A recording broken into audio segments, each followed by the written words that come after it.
Are we watching a genuine breakdown, or is this just a highly calculated performance? That is literally the question on everyone's mind right now. We're currently witnessing this deeply chaotic, highly publicized buildup to a fight between Ray J and Orlando Brown, and it is a lot to process. Between the bizarre press conferences and just erratic internet behavior, audiences are completely confused. Are these two former child stars acting like they have mental disorders as some sort of performative stunt for cash and clicks? Or are we actually witnessing a very real, very public mental health crisis?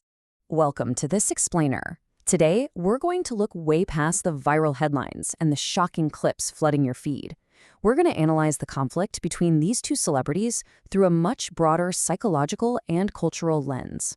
We'll dive into what actual mental health professionals say about diagnosing disorders, how pop culture has totally blurred the lines of reality, and what it ultimately costs a celebrity when they turn their own sanity into a public spectacle. Section 1. The Modern Celebrity Circus. Okay, let's actually dive into this by examining the incredibly bizarre behavior surrounding Ray J and Orlando Brown right now. To really grasp the magnitude of what we're seeing, we have to remember where these two guys started and just how drastically their paths have diverted from their early potential.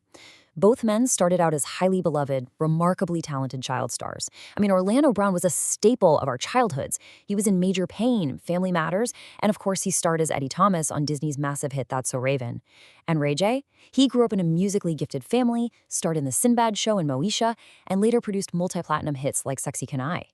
But looking at them today, their current trajectory plays out way less like a career evolution and more like a modern-day circus. Just look at the buildup to this upcoming fight. It has featured chaotic press conferences and these bizarre back-and-forth insults. At one point, we even see the literal spectacle of getting slapped with a stack of money. It is a perfect encapsulation of the modern struggle for relevance at absolutely any cost. Sure, it guarantees the headlines, it gets that short-term algorithmic payout, but man, it really leaves us questioning their state of mind. Section 2. The Armchair Diagnosis Trend. To really understand the public's reaction to a celebrity spectacle like this, we have to look at how society itself has changed. Specifically, how we, as an internet culture, absolutely love to play armchair psychologist. We are totally obsessed with identifying mental illnesses in the media we consume, and that heavily influences how we judge celebrities when they act erratically. Just look at how frequently the internet maps complex clinical diagnoses onto completely fictional characters. For example, people claim Winnie the Pooh has binge eating disorder just because he eats jars of honey, or they'll claim Elsa and Anna from Frozen represent bipolar disorder because they shift from warm to cold. We have literally been trained to look for pathology everywhere. And this brilliantly illustrates how media and pop culture constantly blur the lines. Psychologists often point out that the Joker displays traits of pseudo-Blabbar effect with his uncontrollable laughing, and Rain Man famously brought autism and savant syndrome to the big screen. The internet even goes as far as claiming Alice in Wonderland represents schizophrenia, or that Ariel from The Little Mermaid is a hoarder. Because we're so used to Hollywood categorizing behavior like this, we are incredibly quick to label any unusual action from someone like Orlando Brown as a definitive textbook mental illness. Section 3. Defining true mental disorders. Let's ground this in some clinical reality with insights from actual therapists. Because let's be honest, what the internet thinks is a disorder and what a psychiatrist actually diagnoses as a disorder are often two very different things. The crucial point here is that a true disorder isn't just a quirk. It's not a passing phase. As licensed therapists point out when discussing characters like Winnie the Pooh, for something to be a disorder, it has to be a habitual pattern. It has to actively get in the way of your functioning, your living, your relationships, and your goals. And it usually carries a heavy element of severe distress or shame. As experts note, almost every single diagnosis in the DSM-5 is really just a normal human experience or emotion dialed up to an 11. We all get sad, right? But we aren't all clinically depressed. We all have anxious moments, but we don't all have generalized anxiety disorder. We have to be so careful not to pathologize normal human emotions, eccentricities, or even trauma responses, unless they are actively destroying a person's ability to function. Section 4. Performance or pathology. Now, let's apply that expert lens back to the very real situation with Ray J and Orlando Brown. We have to figure out if their actions are rooted in clinical pathology or if it's just a deeply cynical performance. Are they just acting like they have mental disorders, or are they truly suffering? Take Orlando Brown's recent podcast interviews, which have been, frankly, nothing short of alarming. He jumps frantically from topic to topic, speaking in this heavily decoded language. When pressed on his beliefs, he stated, "Lucifer is my father," but then also claimed to be connected to Jesus, stating two different people from two different entities made one person. It leaves viewers totally polarized. Some think he's a brilliant actor speaking in some sort of enlightened code, while others see a man desperately crying out for psychiatric help.